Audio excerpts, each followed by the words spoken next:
Assalamualaikum warahmatullahi wabarakatuh.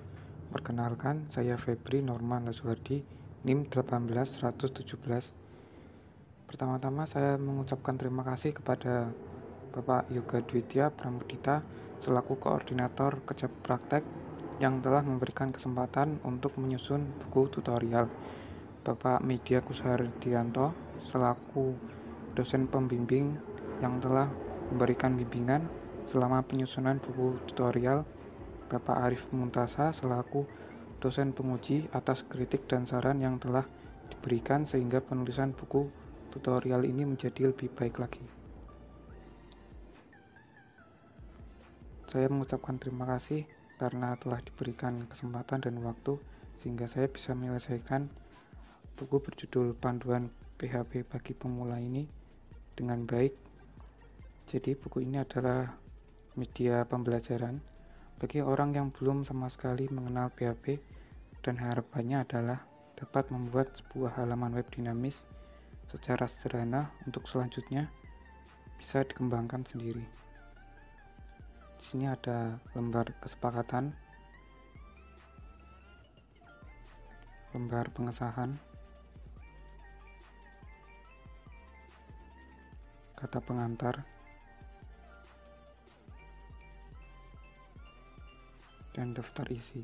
Jadi di buku ini terdapat 5 bab utama, yaitu yang pertama PHP dasar, kemudian PHP lanjutan, PHP CRUD, PHP OOP, dan yang terakhir halaman web dinamis. Kemudian ada daftar gambar,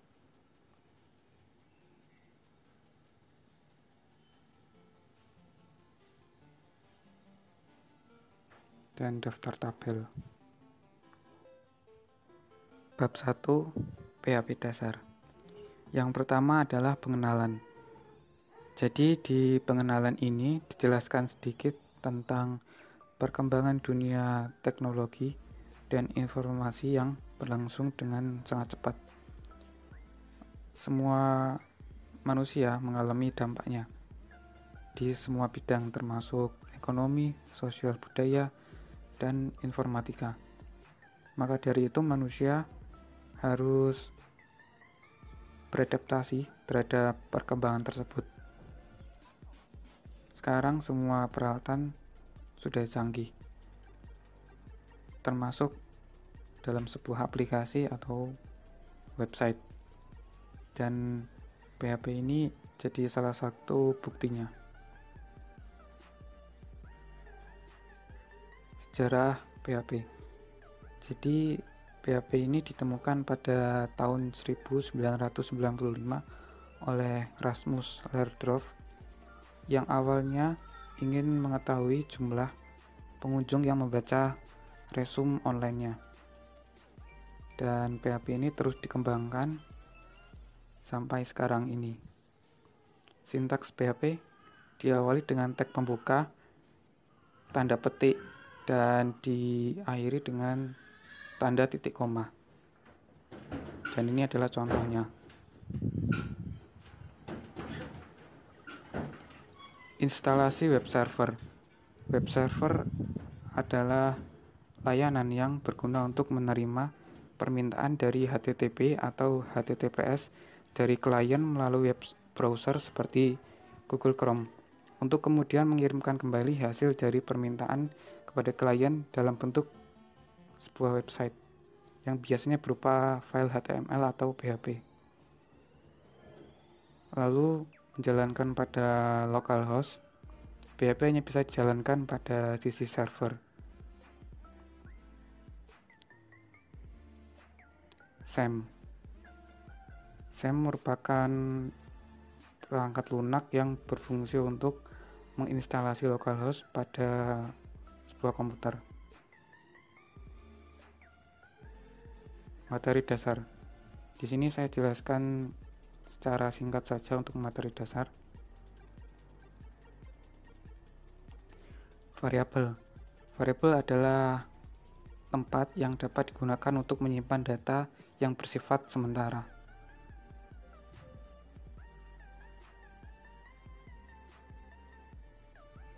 Cara menuliskannya harus diawali dengan tanda dolar, lalu huruf kecil dan kapital itu berbeda, jadi sangat berpengaruh, dan pengisian variabel dapat menambahkan tanda sama dengan.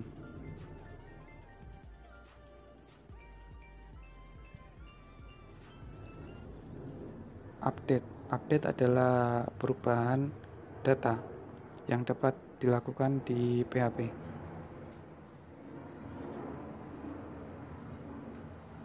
Tipe data adalah tipe dari isi variabel seperti integer, string, dan lain-lain. String adalah tipe data berupa teks atau kalimat. Integer merupakan sebuah tipe data berupa angka, baik itu bilangan asli maupun bilangan bulat. Float adalah tipe data yang berisi bilangan desimal. Boolean tipe data yang mempunyai dua nilai, yaitu true dan false.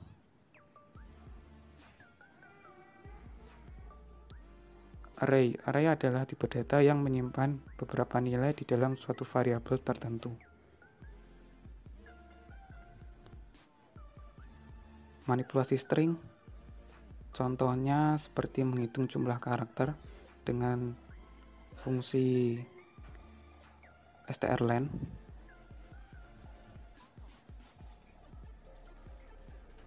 menghitung jumlah kata dengan fungsi strwordCount, membalik kata dengan fungsi strref, dan mengganti string dengan fungsi strreplace.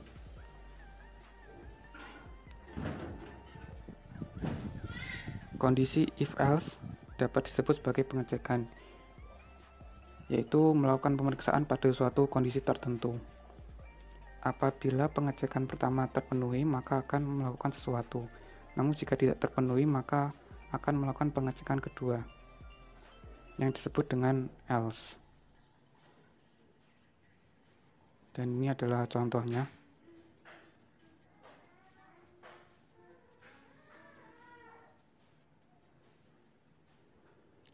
Kondisi elif berfungsi untuk melakukan pemeriksaan kondisi jika kondisi pertama yaitu if tidak terpenuhi. Dan ini adalah contohnya.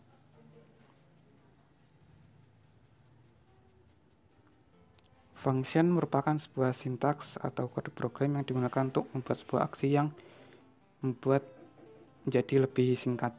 Jadi function ini dapat dipanggil tidak hanya sekali namun bisa berkali-kali.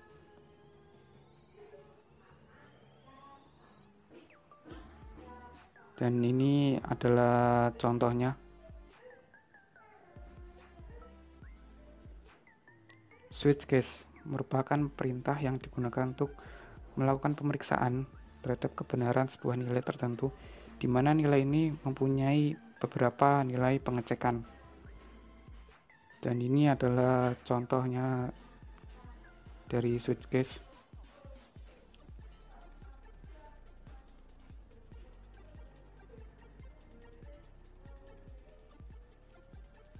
While merupakan perintah yang digunakan untuk membuat perulangan yang tidak diketahui berapa banyak perulangan tersebut dilakukan.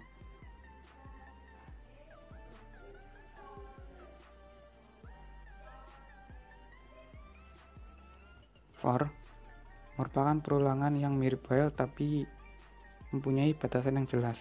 Berapa kali perulangan tersebut dilakukan dan batas perulangannya telah ditentukan.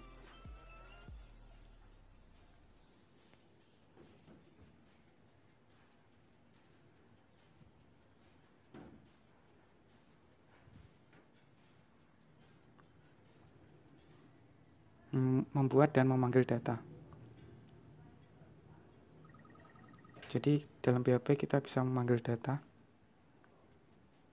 dan juga memberi nama nilai.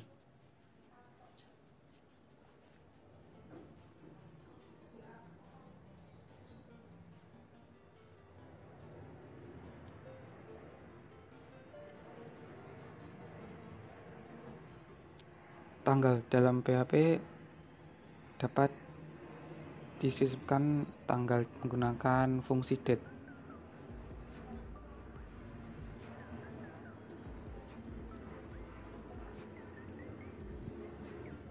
Dan ini adalah cara menampilkan tanggalnya.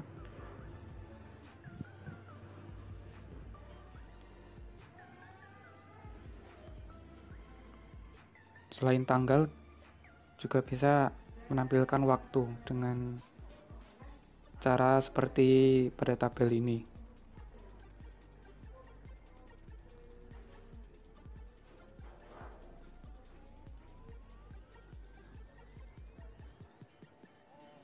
Include dan require merupakan perintah yang berguna untuk menyisipkan sebuah file PHP ke dalam file PHP lainnya.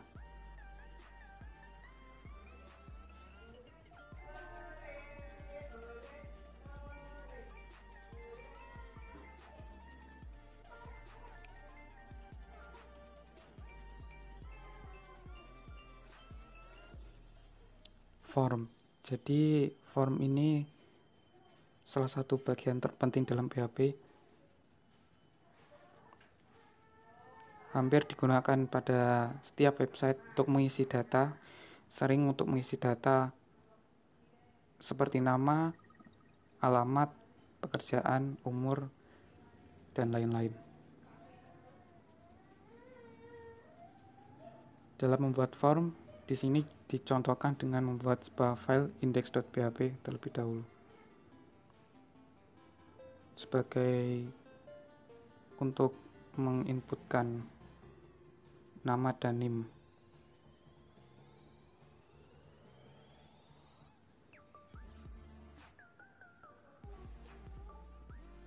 Lalu file tampil.php digunakan untuk menangkap inputan yang telah diisikan oleh pengguna dan sekaligus menampilkannya.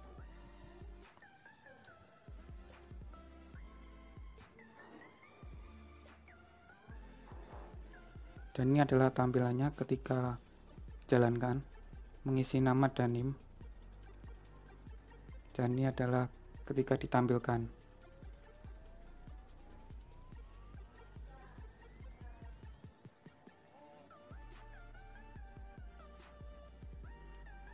Dan ini adalah penjelasan secara detailnya.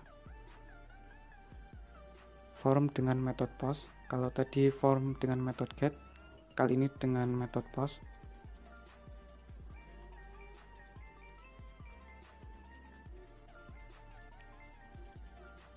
Hampir sama, tetapi metodenya yang diganti. Menggunakan file index.php juga.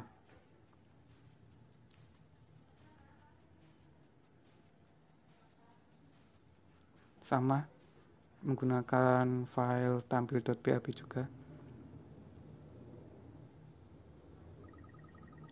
Dan ini adalah tampilannya. Dan ketika ditampilkan, hasil inputannya seperti ini.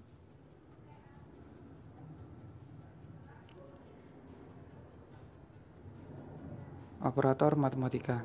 Dalam PHP bisa juga digunakan operator matematika dalam proses mengolah bilangan seperti penjumlahan, pengurangan, perkalian, pembagian, plus, minus, dan modulus.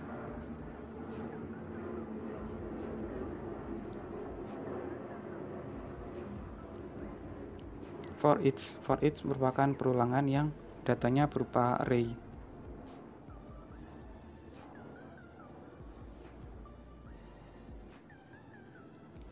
Explode dan implode.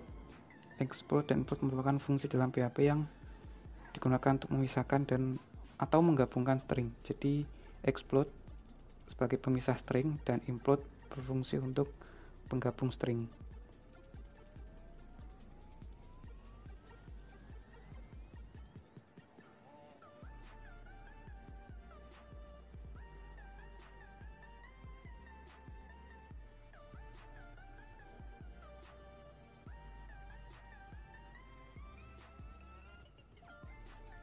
Menggabung string dengan implode.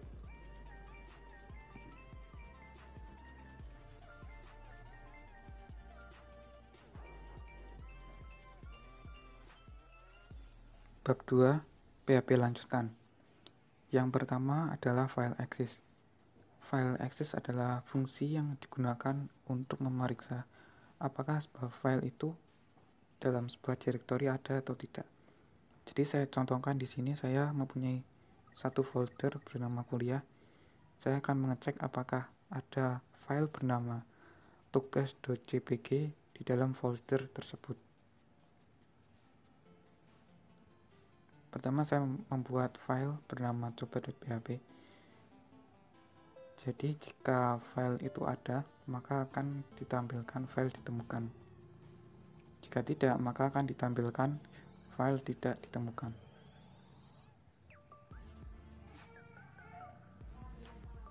Dan ini adalah folder kuliah. Jadi di situ ada file bernama tugas.jpg. Dan ketika dijalankan, maka akan menghasilkan file ditemukan. mkdir dan rmdir. Mkdir digunakan untuk membuat folder, sedangkan rmdir digunakan untuk menghapus folder.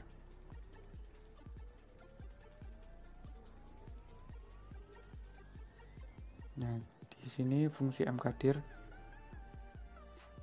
dituliskan dengan mengisikan dua parameter. Yang pertama nama folder, yang kedua aksi setelah membuat folder. Namun parameter kedua ini hanya opsi, boleh tidak ditulis. Saya contohkan di sini membuat folder bernama tugas. Dan di sini saya membuat file index.php. Saya membuat folder bernama apple.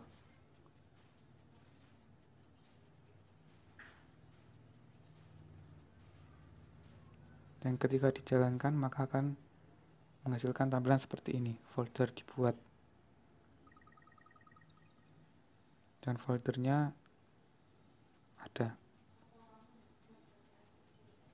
Fungsi rmdir untuk menghapus folder. Jadi saya contohkan di sini menghapus folder yang bernama mangga.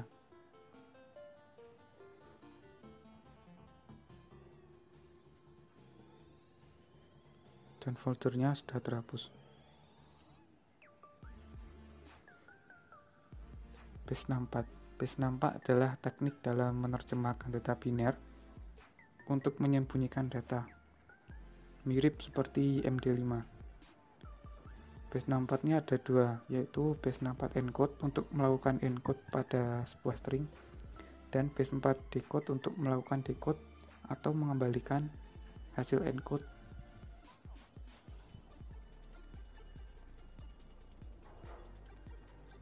Dan ini saya coba melakukan encode pada string seorang mahasiswa sedang mengerjakan tugas kelompok.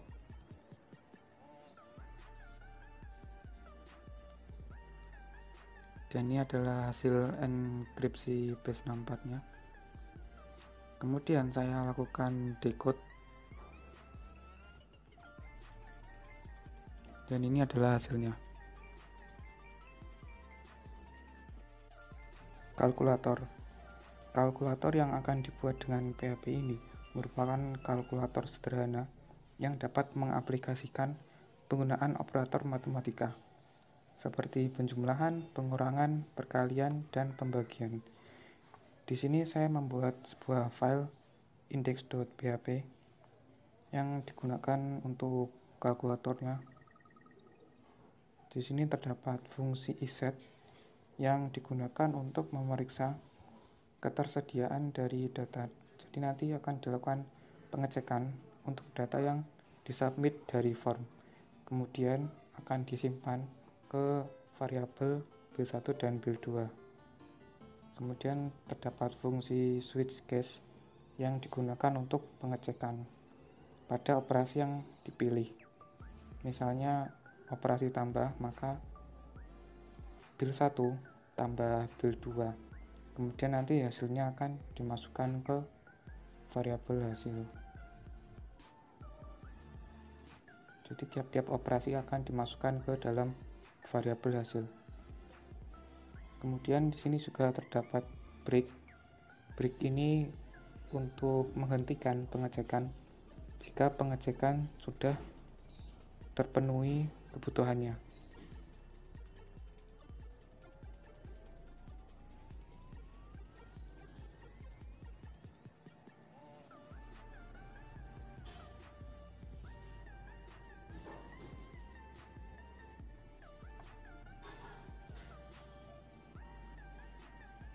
Lalu di sini terdapat bagian formnya, terdapat kolom build 1 dan build 2 untuk menginputkan bilangan, dan terdapat 4 opsi, yaitu tambah, kurang, kali, dan bagi.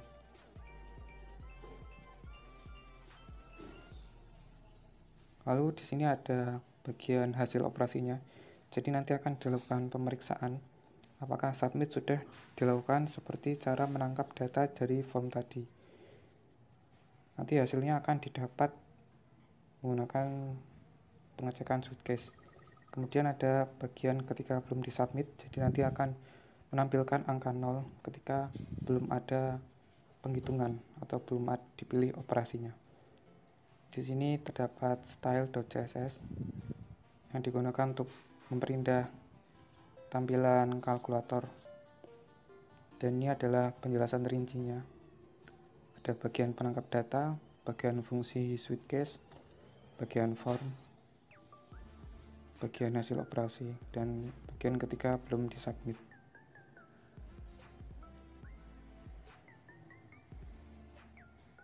Di sini saya mencontohkan untuk menjalankan programnya. Saya mengisi build 1-nya 7, build 2 10, operasinya tambah. Lalu saya klik hitung, maka hasilnya adalah 17. Koneksi ke database MySQL. Jadi dalam PHP kita bisa menghubungkan file PHP dengan database MySQL dengan membuat sebuah file koneksi. Pertama, di sini saya contohkan membuat database bernama kuliah. Di dalamnya ada tabel bernama user dan isinya ID, nama, dan NIM.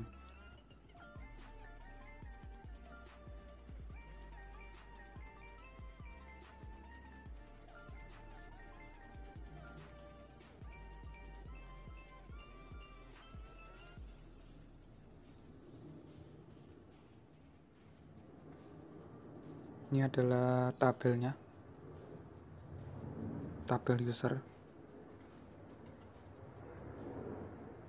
Cara menghubungannya dengan membuat file koneksi seperti ini dengan nama koneksi.php.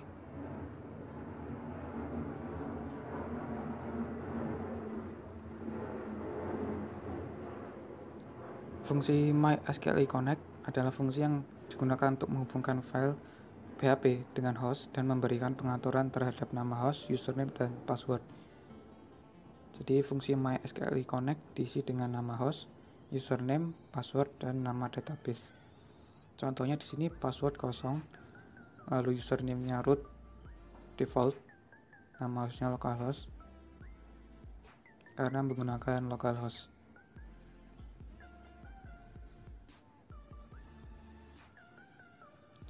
Apabila sukses, maka akan tampilannya kosong seperti ini.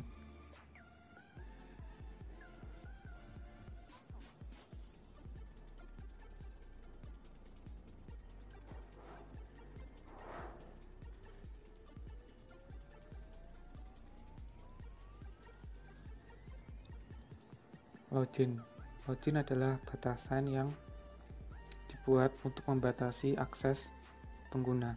Jadi pengguna tidak bisa mengakses halaman-halaman penting atau bagian-bagian penting seperti halaman admin. Dalam membuat form login, di sini saya contohkan membuat database kuliah, lalu tabelnya login, terdapat ID, username, dan password.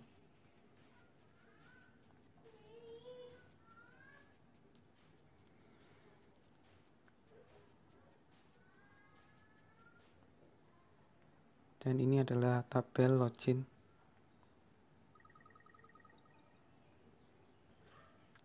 Dalam membuat form login, diperlukan file index.php seperti ini.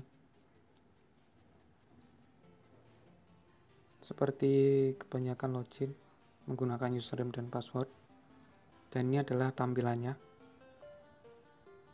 Lalu dihubungkan dengan menggunakan file koneksi.php ini.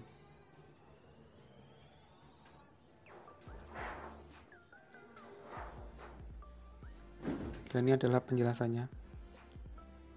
Lalu membutuhkan file login.php yang digunakan untuk memeriksa username dan password apakah cocok atau tidak dengan yang ada di database.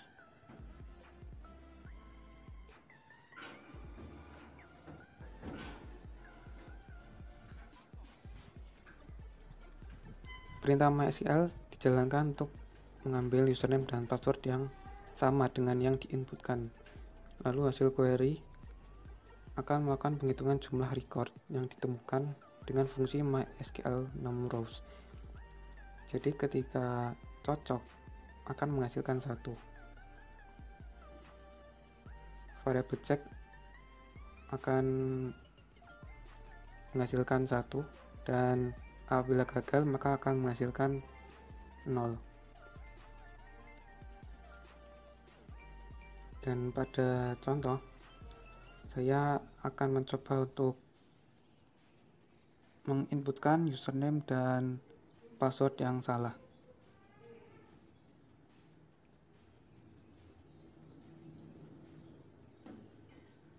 Seperti ini hasilnya 0.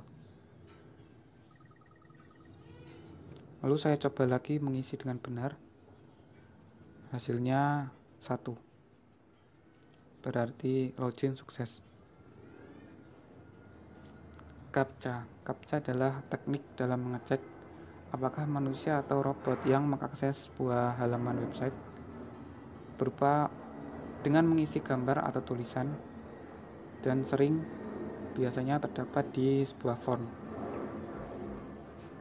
Dalam membuat CAPTCHA diperlukan file index.php seperti ini. Dengan mengisi username dan password seperti biasa, dan CAPTCHA.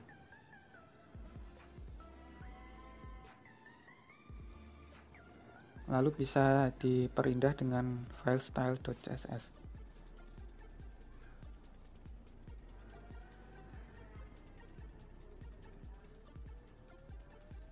Lalu membuat file captcha.php yang digunakan untuk membuat gambar CAPTCHA.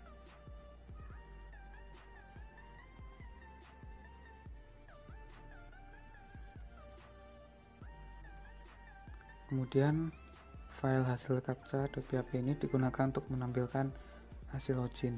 Jadi ketika user sudah login, maka akan ditampilkan dengan file ini.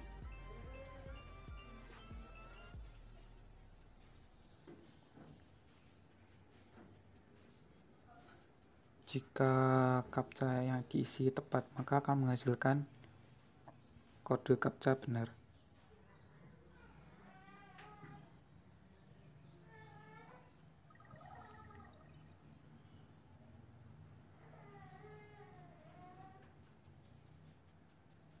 Dan ini setelah dijalankan, saya coba isi username, password, dan CAPTCHA dengan benar. Dan ini adalah hasilnya, kode CAPTCHA benar.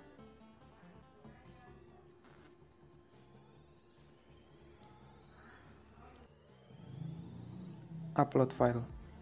Upload file menjadi salah satu fitur terpenting dalam membuat sebuah aplikasi. Terlebih lagi aplikasi yang berbasis web. Di sini saya membuat 4 file dan 1 folder. File index.php digunakan untuk membuat form upload file. Kemudian file aksi.php untuk pemroses dari form upload file. Kemudian file koneksi.php digunakan untuk menghubungkan atau mengkoneksikan file PHP dengan database. Kemudian file upload.sql adalah tabelnya. Kemudian folder bernama file digunakan untuk folder yang menyimpan file gambar yang diupload. Di sini yang pertama, saya membuat sebuah file koneksi.php, lalu membuat tabelnya. Di sini tabel digunakan untuk menyimpan data file yang diupload. Kemudian membuat file index.php. Di sini digunakan atribut type untuk memberikan instruksi pada PHP bahwa form tersebut merupakan form yang digunakan untuk melakukan upload file. Ini adalah penjelasannya. Kemudian saya membuat file aksi.php. Di sini terdapat variabel ekstensi diperbolehkan. Artinya adalah saya memberikan ketentuan file yang bisa diupload itu ekstensinya hanya JPG dan PNG. Hal ini dilakukan agar mencegah orang-orang yang tidak bertanggung jawab mengupload file yang tidak jelas. Jadi selain JPG dan PNG itu tidak bisa.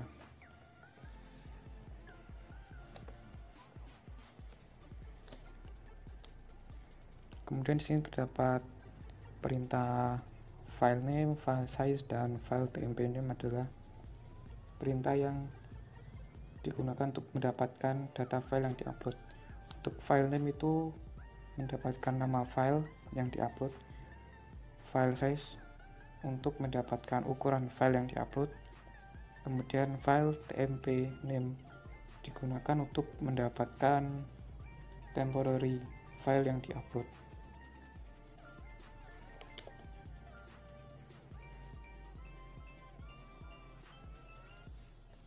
Kemudian proses upload file.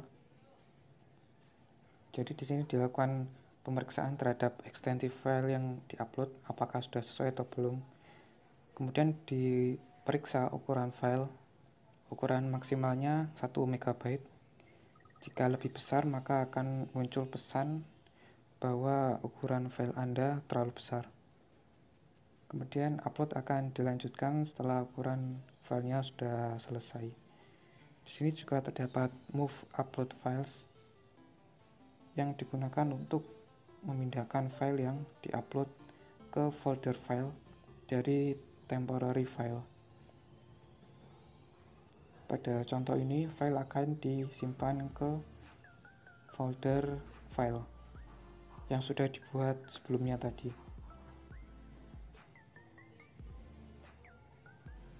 Kemudian akan melakukan insert data nama file ke database.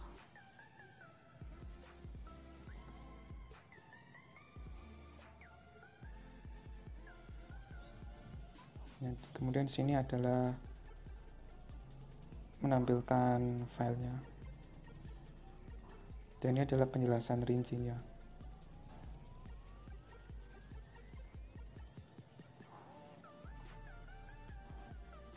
Dan ini adalah file yang saya upload. Jadi contohnya seperti ini. Validasi form.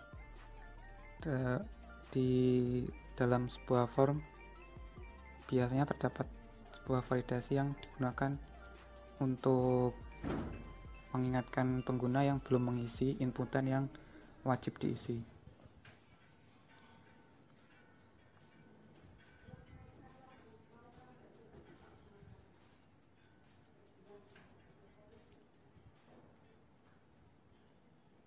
Lalu membuat validcheck.php yang digunakan sebagai pemroses form validasi, sekaligus melakukan pemeriksaan terhadap form apakah sudah diisi atau belum.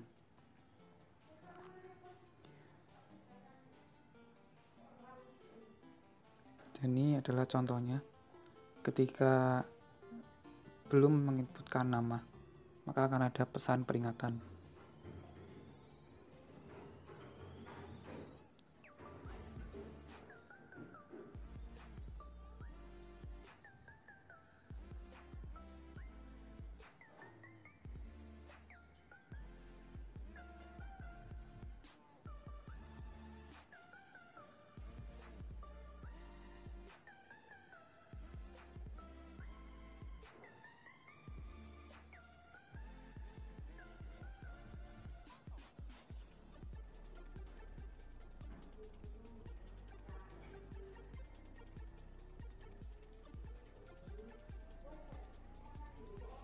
Dan ini saya coba untuk mengisikan dengan benar.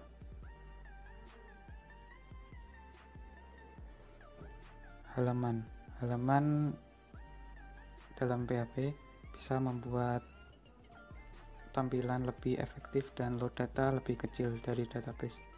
Jadi ada data yang seperti dikelompokkan.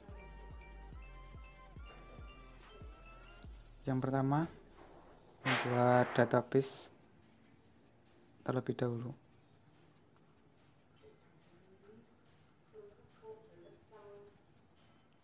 Dan tabel seperti ini.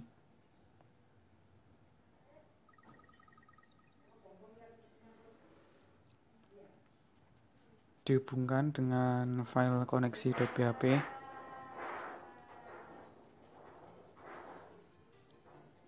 Dan ini adalah contoh sintaksnya. Include koneksi.php menyisipkan file koneksi.php, kemudian halaman yaitu batasan halamannya, kemudian page insert ini digunakan untuk membuat URL halaman, kemudian mulai di situ untuk menghitung untuk halaman, kemudian query MySQL query digunakan untuk mengambil data dari tabel makul dengan batasan di setiap halamannya. Kemudian total MySQL 6 rows digunakan untuk menghitung baris, dan page cell digunakan untuk membuat pembulatan dari total jumlah halaman.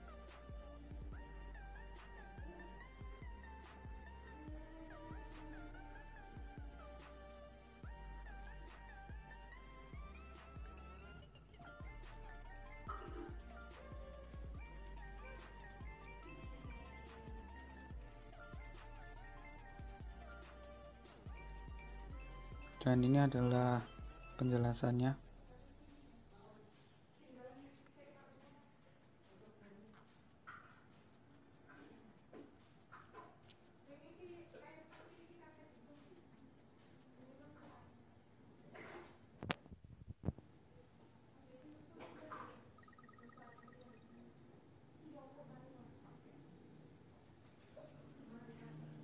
Sini saya membuat file index.php. Jadi nanti akan ada halaman menggunakan sintaks yang tadi.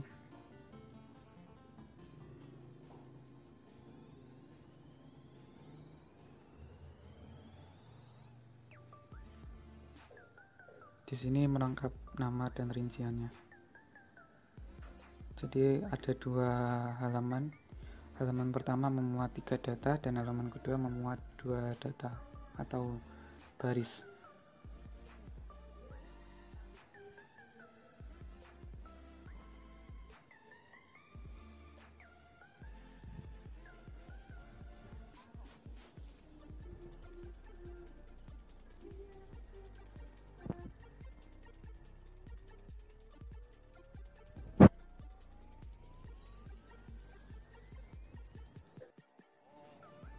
Bab 3, PHP CRUD. CRUD mempunyai kepanjangan Create, Read, Update, Delete. CRUD ini dapat dikatakan sebagai pengelola sebuah database yang dapat digunakan untuk penginputan, menampilkan, penyuntingan, penambahan, dan penghapusan data. Di sini saya pertama membuat sebuah tabel untuk menyimpan beberapa data. Ada dua data.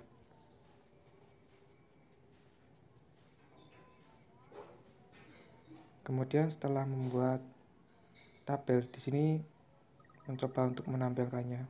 Pertama membuat sebuah file koneksi.php terlebih dahulu untuk menghubungkan file PHP dengan database. Lalu membuat file index.php.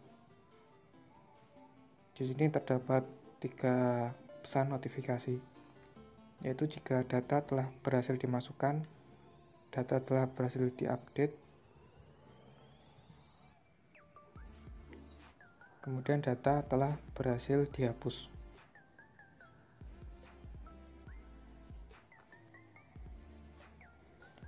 Nanti data akan ditampilkan dalam bentuk tabel. Terdapat 5 kolom, yaitu nomor, nama, makul, kelas, dan opsi. Untuk opsi di sini terdapat 2 opsi, yaitu update dan hapus.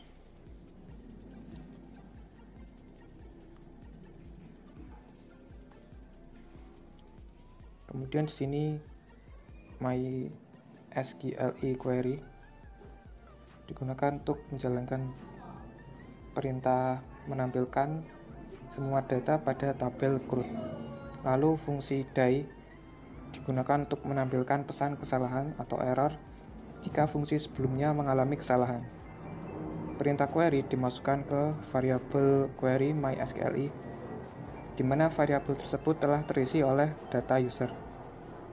Di sini juga digunakan perulangan while. Fungsinya adalah untuk memecah data menjadi array, untuk selanjutnya dimasukkan ke variabel data agar data dapat ditampilkan berupa perulangan. Kemudian datanya itu terdapat nama, makul, dan kelas. Untuk variabel nomor dengan tanda +2 itu artinya adalah nomor nanti akan terus bertambah sesuai jumlah record data. Kemudian di sini terdapat link untuk update dan link untuk hapus. Jadi ada 2 opsi, yaitu update dan hapus.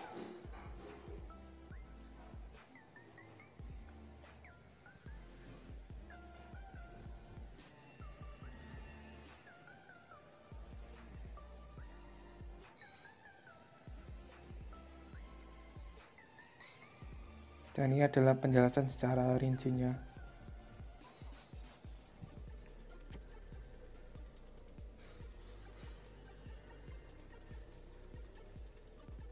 Dan ini adalah tampilannya. Terdapat 2 data, nama Febri, makul pemrograman desktop kelas B, dan yang satunya lagi nama Lazuardi, makul pengembangan aplikasi web kelas A.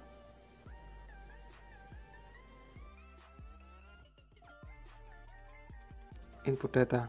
Setelah berhasil menampilkan, di sini saya akan mencoba untuk menginputkan data. Data yang diinput di sini adalah nama, makul, kelas.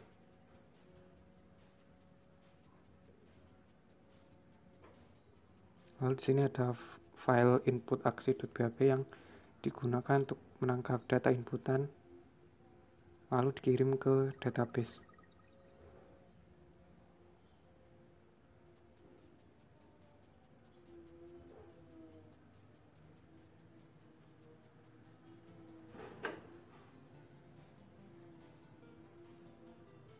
Dan ini adalah penjelasannya.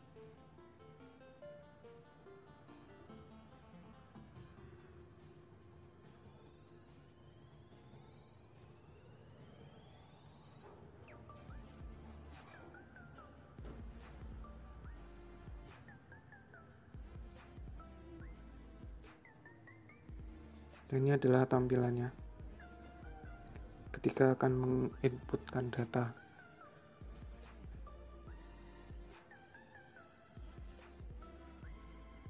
Ini data berhasil diinputkan.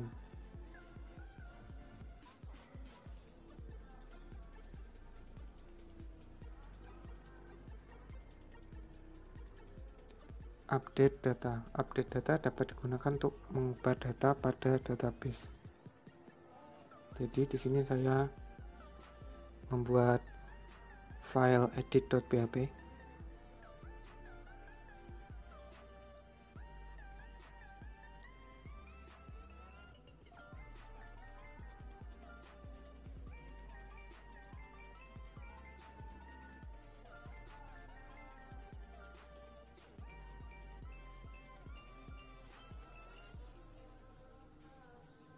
Jadi nanti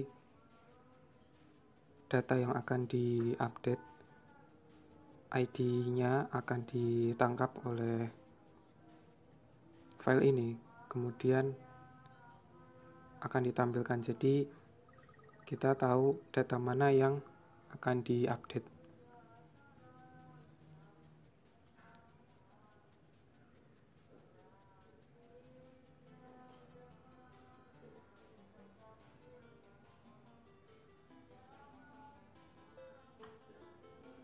Di sini data yang diupdate ada 3, yaitu nama, makul, dan kelas.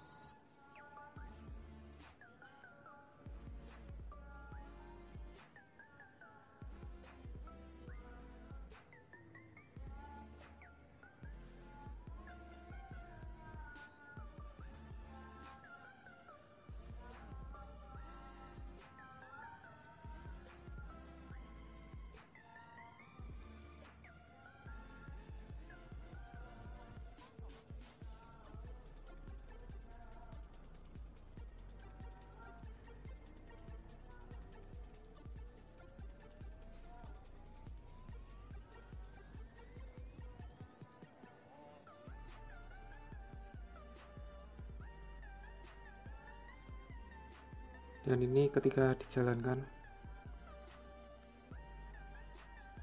jadi kita melakukan update data, dan ini adalah penjelasannya.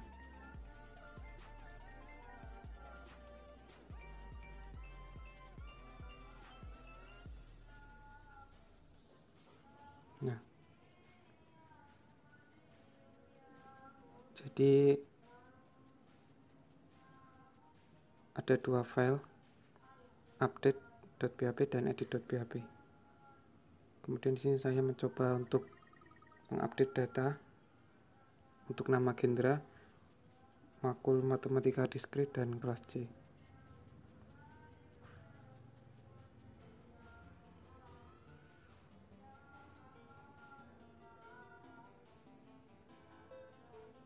Saya ganti dengan nama Gilang, makul komputasi numerik, dan kelas D.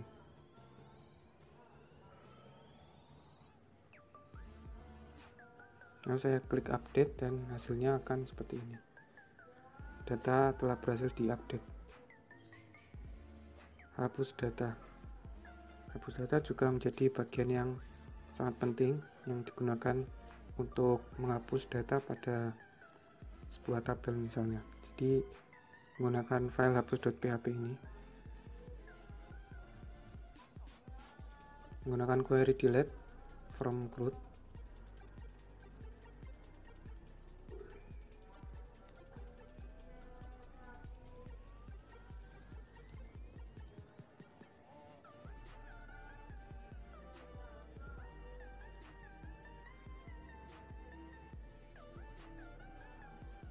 dan ini adalah penjelasannya.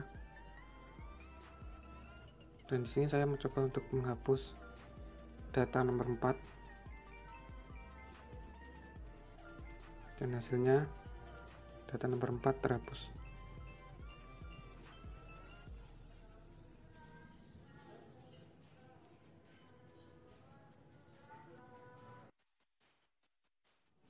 Bab 4 PHP OOP.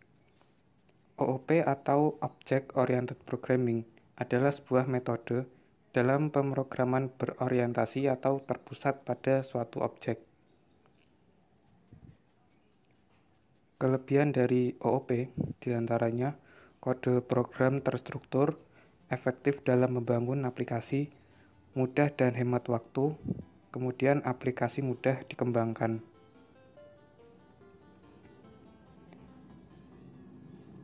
Kelas, objek, properti, dan metode adalah dasar dari membuat aplikasi yang menggunakan OOP. Yang pertama ada kelas. Kelas dapat digunakan untuk membuat sebuah kerangka kerja. Jadi ini saya contohkan, terdapat kelas, kemudian di bawahnya itu adalah isi dari kelasnya.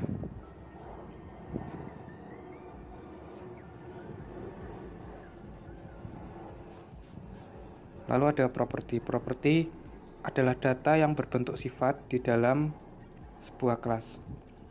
Properti ini sama dengan variabel, yaitu untuk menyimpan data. Contohnya seperti ini. Jadi di dalam kelas mobil terdapat 3 properti, yaitu warna, merek, dan ukuran.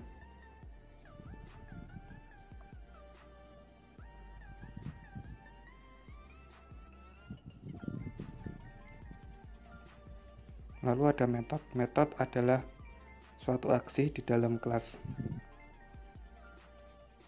Jadi ini adalah contohnya. Terdapat 2, yaitu maju, metode maju, dan metode berhenti. Kemudian objek. Objek adalah output dari kelas. Contohnya seperti ini. Objek ditulis diawali dengan new, lalu nama kelas yang diinstansiasi. Instansiasi adalah pembuatan objek atau instance dari sebuah kelas.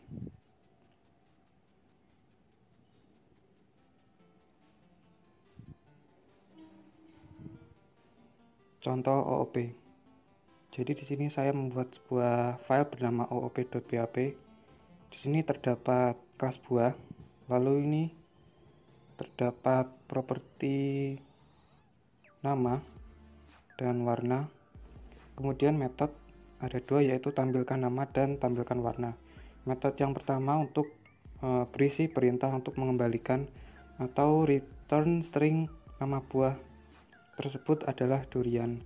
Kemudian yang metode tampilkan warna berisi perintah untuk mengembalikan string warna buah tersebut adalah hijau.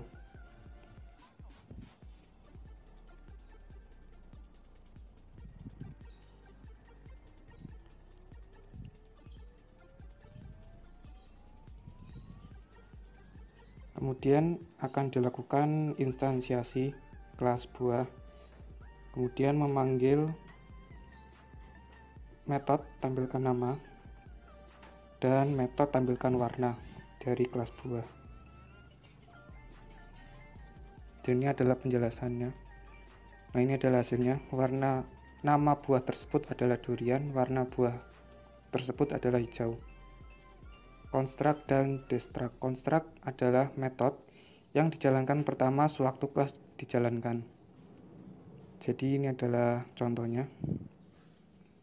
Terdapat construct dan isinya. Fungsi construct tidak perlu dipanggil saat instansiasi, karena construct akan dijalankan secara otomatis apabila kelas tersebut yang dilakukan instansiasi. Dan ini adalah contohnya. Saya membuat sebuah file bernama construct.php. Di dalam kelas buah terdapat 2 properti, yaitu nama dan warna. Kemudian terdapat construct yang berisi perintah untuk menampilkan string ini adalah isi metode construct. Kemudian terdapat metode tampilkan nama. Kemudian dilakukan instansiasi kelas buah. Lalu dipanggil metode tampilkan nama. Hasilnya seperti ini. Ini adalah isi metode construct. Nama buah tersebut adalah durian. Destruct. Destruct adalah metode yang dijalankan setelah seluruh metode di kelasnya telah selesai dijalankan. Jadi contohnya adalah seperti ini. Destruct, kemudian isinya, isi metode destruct.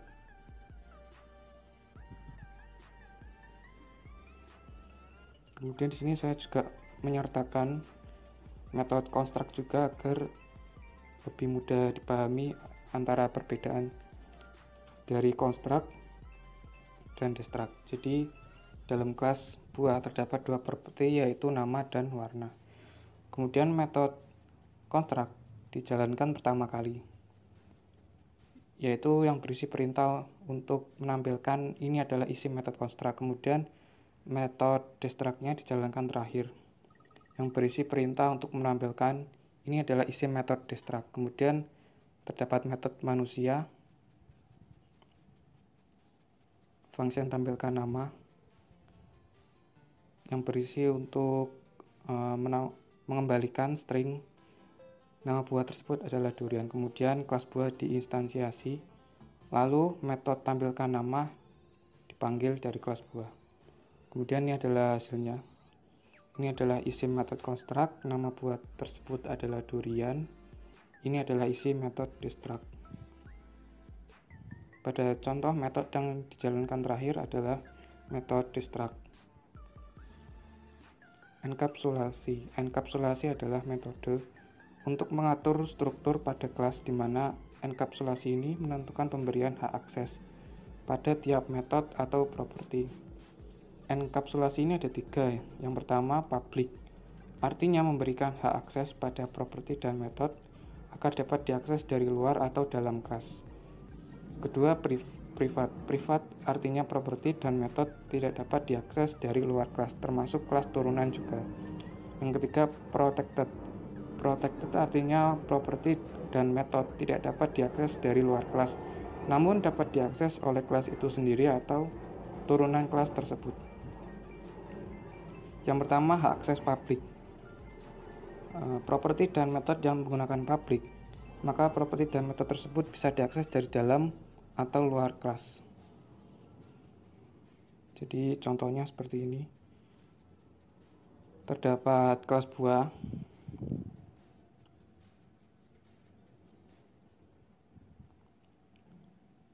kemudian propertinya di setting public, nama dan warna. Kemudian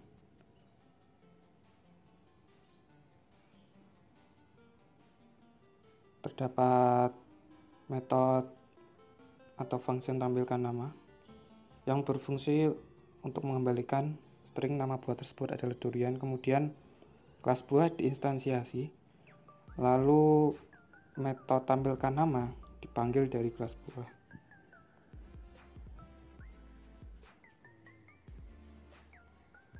Setelah jiran, maka hasilnya akan seperti ini. Nama buah tersebut adalah durian.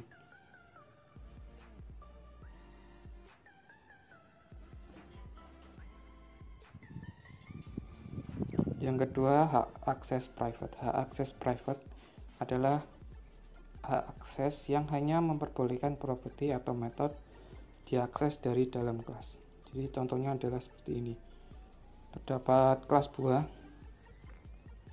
kemudian properti ditentukan atau di setting private, kemudian terdapat function tampilkan nama yang berisi perintah untuk mengembalikan string nama buah tersebut adalah. Kemudian dilakukan instansiasi kelas buah, lalu metode tampilkan nama dipanggil dari kelas buah. Jadi contohnya seperti itu.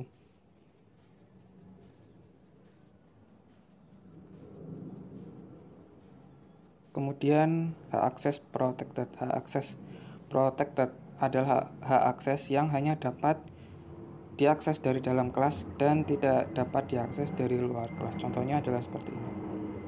Jadi ada kelas buah, kemudian properti di setting protected, yaitu nama, properti nama, kemudian function nama yang berisi mengembalikan string nama buah tersebut adalah. Kemudian function tampilkan nama,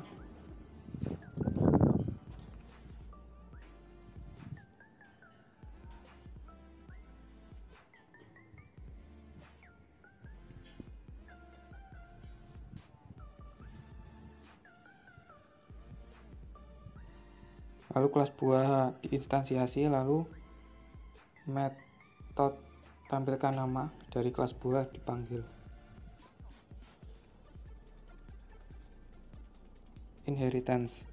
Inheritance atau bisa disebut dengan pewarisan sifat adalah kelas turunan dari kelas lain. Jadi inheritance ini dibuat dengan membuat sebuah kelas baru. Tujuannya untuk mendapatkan data informasi dari kelas yang dihubungkan tadi. Kelas baru tersebut disebut dengan child class atau subclass, dan kelas utama yang dihubungkan disebut dengan parent class. Pembuatan inheritance. Jadi di sini saya membuat sebuah file bernama inheritance.php. Pada contoh ini ada dua kelas, yaitu kelas buah dan jenis. Pada kelas buah ada properti dan method, kemudian dibuat pewarisan sifat.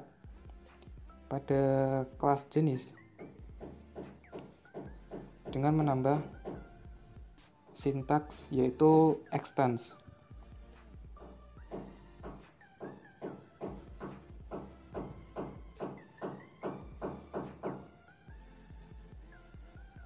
Itu kemudian mengisi nama kelas yang akan dihubungkan. Jadi yang dihubungkan di sini yaitu kelas buah dan kelas jenis. Selanjutnya pada kelas jenis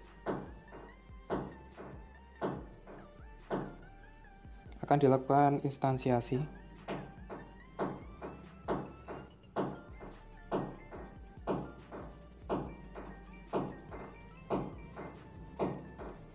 Metode beri nama merupakan metode yang milik kelas buah, dapat diakses karena terhubung. Jadi sifat kelas buah telah turun ke kelas jenis.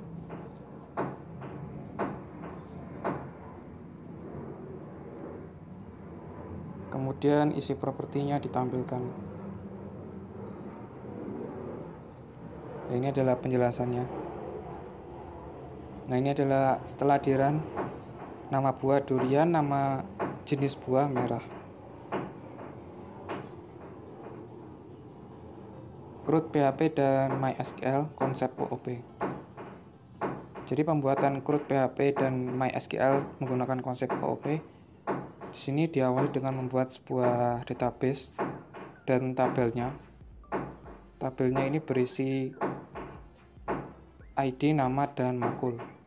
Nama tabelnya yaitu mahasiswa.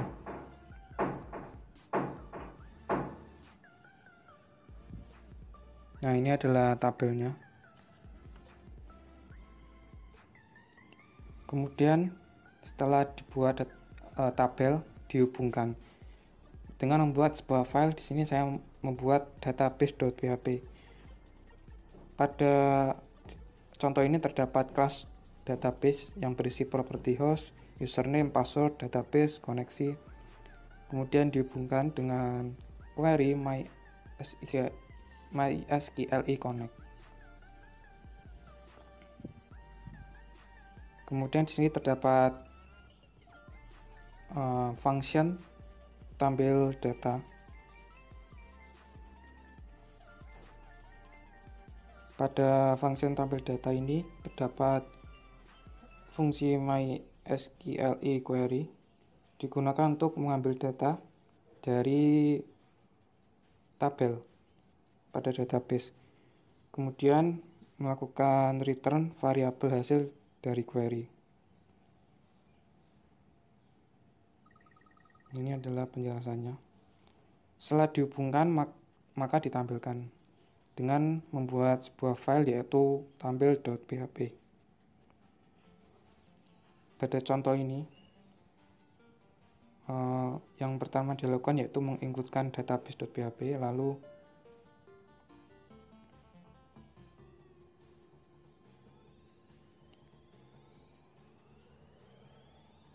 dilakukan instansiasi objek pada kelas database karena metode akan dibuat untuk menampilkan data dari database. Lalu ini adalah selanjutnya, jadi ditampilkan dalam bentuk tabel yaitu nomor, nama, dan makul. Nah, ini adalah penjelasannya. Kemudian setelah di-run, hasilnya akan seperti ini. Terdapat 3 baris menampilkan nomor, nama, makul, dan opsi.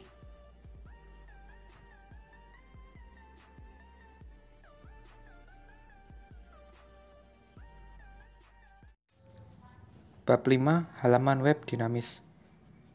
Halaman web akan lebih bermanfaat dan mudah dilakukan penyuntingan apabila bersifat dinamis bukan statis. Salah satu ciri web dinamis adalah menggunakan database.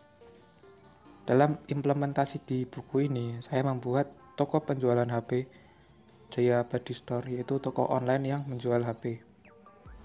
Web akan dibagi menjadi 4, yaitu indeks koneksi, login logout, admin, dan pelanggan.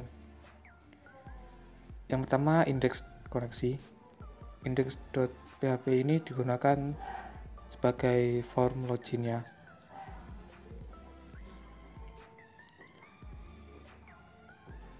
Seperti yang terlihat, saya menggunakan Bootstrap. Bootstrap adalah library framework CSS yang digunakan untuk mengembangkan front-end website. Jadi Bootstrap ini membuat tampilan menjadi lebih baik.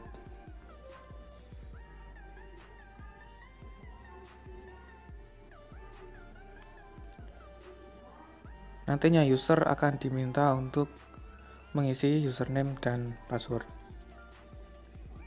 Koneksi.php digunakan untuk menghubungkan file PHP dengan database.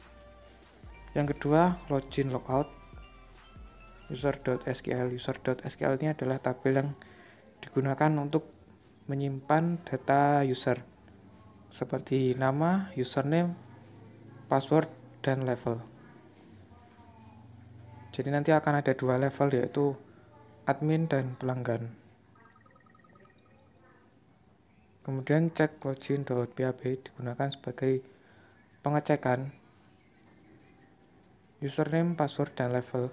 Jadi user yang login dengan level admin akan masuk ke tabel stok barang admin.php, sedangkan user dengan level pelanggan akan masuk ke beranda pelanggan.php.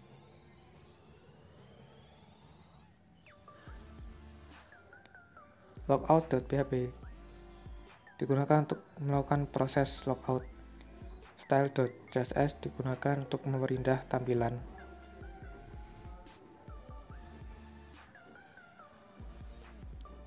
Kemudian bagian admin. Jadi di sini dibagi lagi, yaitu stok dan transaksi. Yang pertama, untuk bagian stok terdapat stok.sql, yaitu tabel yang digunakan untuk menyimpan data stok barang. Terdapat nama, gambar, dan stok.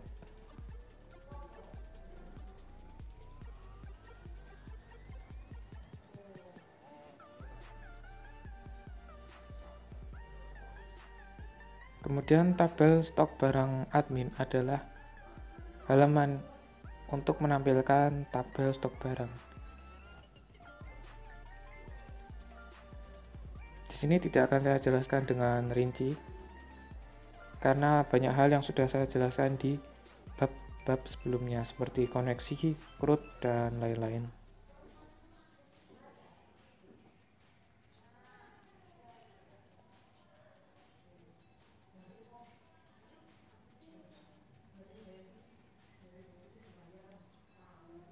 Di sini tabelnya. Jadi akan menampilkan nama, gambar, dan stok. Kemudian terdapat 3 aksi, yaitu hapus, update, dan tambah stok. Kemudian input stok awal digunakan untuk melakukan proses penambahan data, yaitu menginputkan stok awal. Hapus stok digunakan untuk melakukan proses hapus data pada tabel stok barang. Update stok digunakan untuk sebagai form update pada tabel stok barang.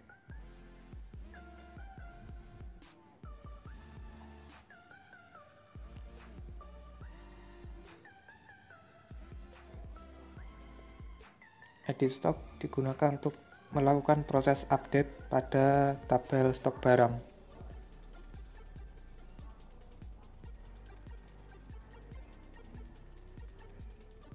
Tambah stok yang sudah ada adalah halaman yang digunakan sebagai form untuk melakukan tambah stok. Jadi nanti stok yang sudah ada, akan ditambahkan dengan inputan stok yang baru. Jadi bukan update data. Kemudian edit stok yang sudah ada adalah file yang digunakan untuk melakukan proses tambah stok.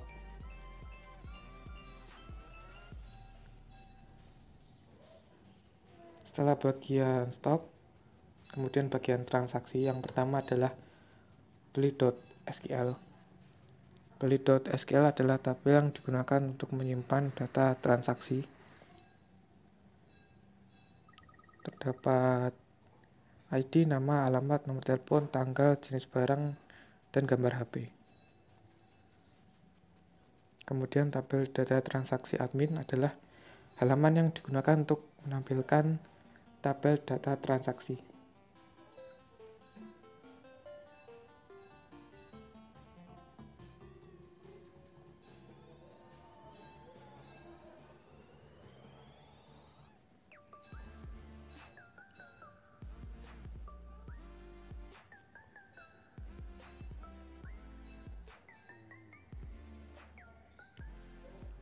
Jadi akan menampilkan nama, alamat, nomor telepon, tanggal, dan gambar.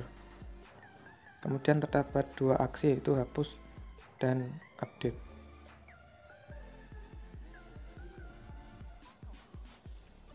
Tambah transaksi, yaitu file untuk melakukan proses tambah. Setiap kali transaksi yang terjadi nanti akan terekam ke tabel transaksi. Kemudian hapus transaksi digunakan untuk melakukan proses hapus data pada tabel transaksi. Update transaksi digunakan sebagai form untuk melakukan update pada tabel transaksi.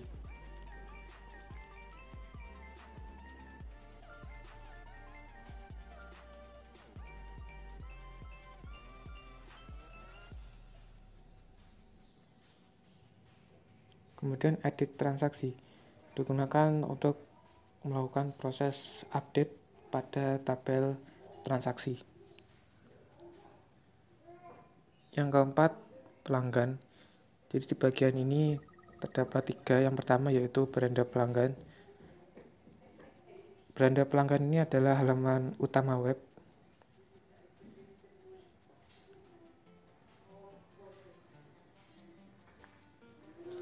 Jadi di sini tidak semua produk yang saya contohkan, hanya ada 2 produk HP yang saya jadikan contoh.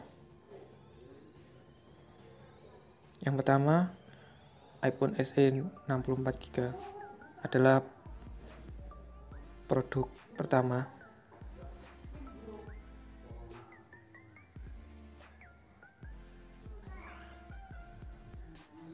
Kemudian produk kedua yaitu Galaxy S20.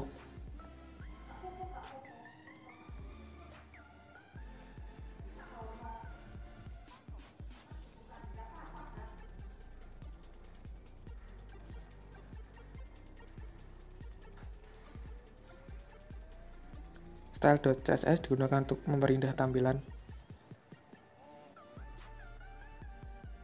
Di sini adalah contohnya. Jadi saya pertama melakukan login dengan level admin. Kemudian masuk ke tabel stok barang. Jadi di halaman ini terdapat data pertama yaitu Apple dengan stok 99. Kemudian saya mencoba melakukan input stok awal yaitu Samsung, kemudian upload gambarnya dan saya tentukan stoknya itu 100. Maka hasilnya akan menambah seperti ini. Jadi Samsung dengan stok 100 dan Apple dengan stok 99. Kemudian saya mencoba untuk menambah data pada Apple 50. Jadi 99 ditambah 50. Hasilnya adalah 149. Kemudian berpindah ke tabel transaksi. Jadi semua transaksi akan terekam di sini. Kemudian saya logout dan login dengan level pelanggan.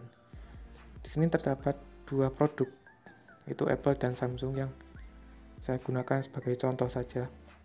Dan saya mencoba untuk mengisi form pembelian barang.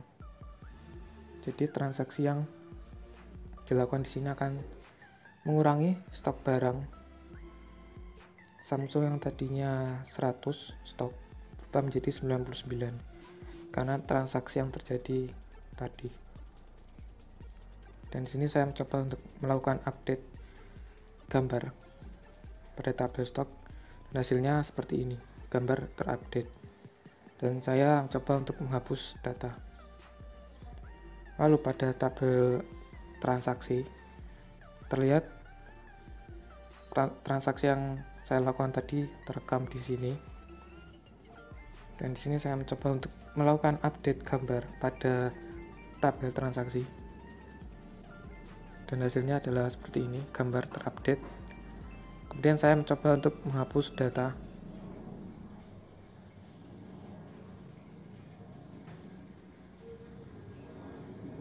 Nah, di sini saya mencoba untuk menjalankan langsung aplikasinya atau sistemnya. Saya mencoba login dengan level admin. Terdapat data Samsung, yaitu Samsung Galaxy S20 dengan stok 98. Dan di sini saya mencoba untuk menginputkan stok awal, nama Apple dan gambar. Di sini saya mencoba untuk mengupload gambar dari Apple iPhone.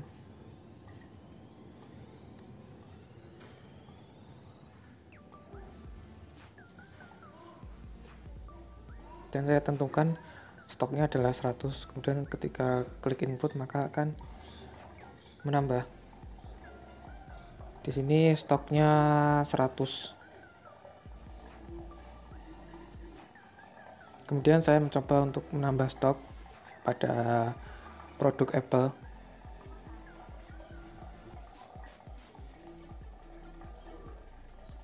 Nah, pada editor di sini saya akan jelaskan lebih rincinya. Sebenarnya sama,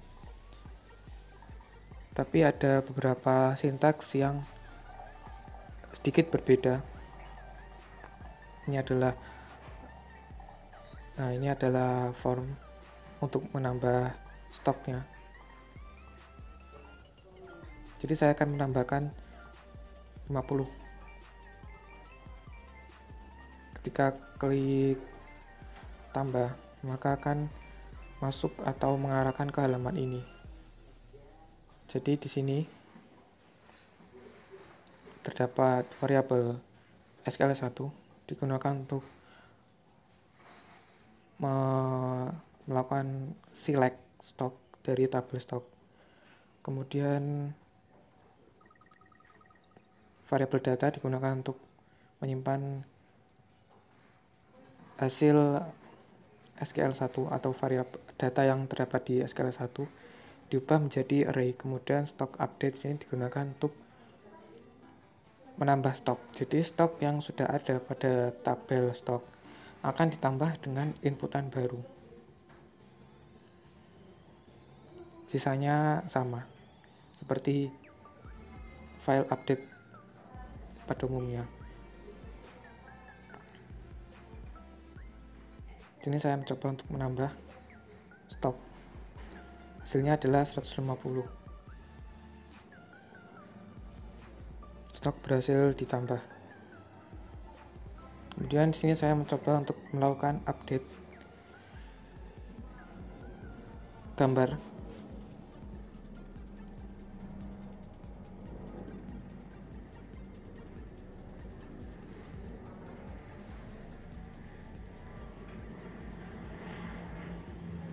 Ketika kita klik update,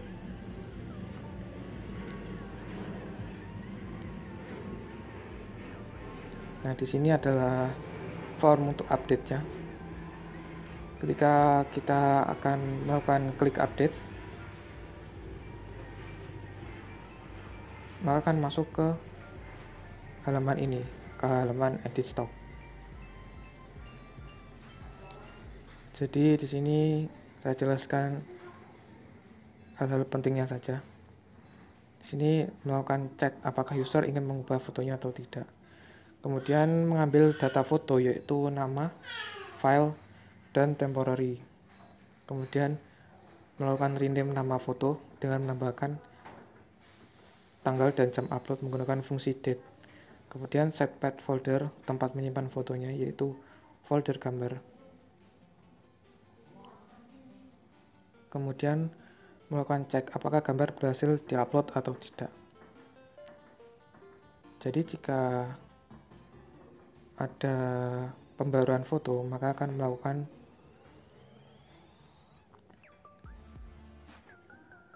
query ini. Jika tidak ada, maka akan melakukan query bawahnya.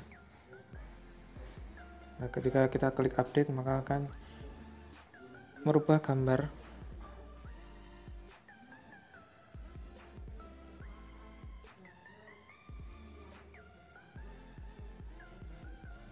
Samsung Galaxy dengan stok 98.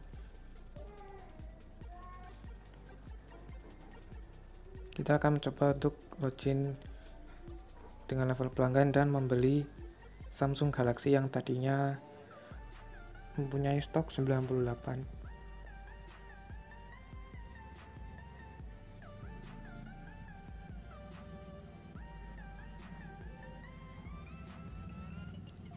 Saya mengisi form pembelian barang, mengisi nama, alamat, nomor telepon, jenis barang di sini sudah ditentukan. Kemudian tanggal.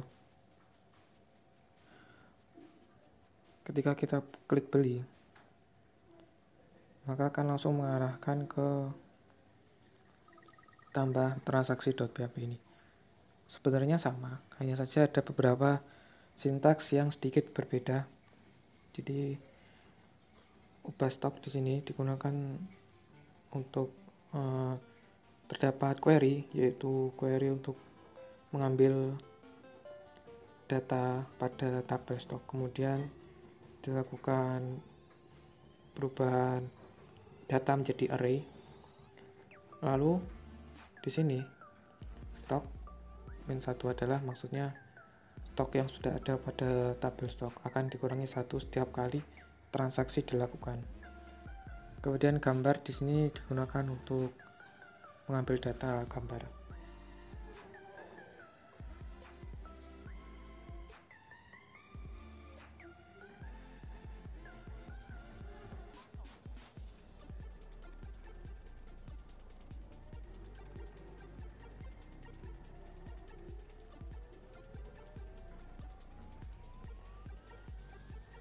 Nah, ini sudah terjadi proses transaksi.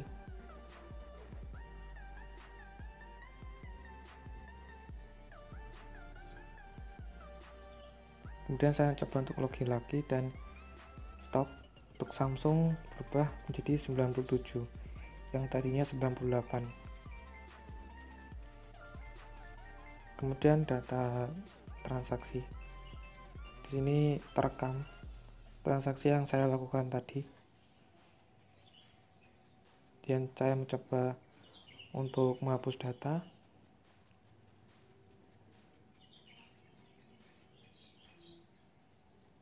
Lalu di sini saya mencoba untuk melakukan update data, yaitu mengubah gambar.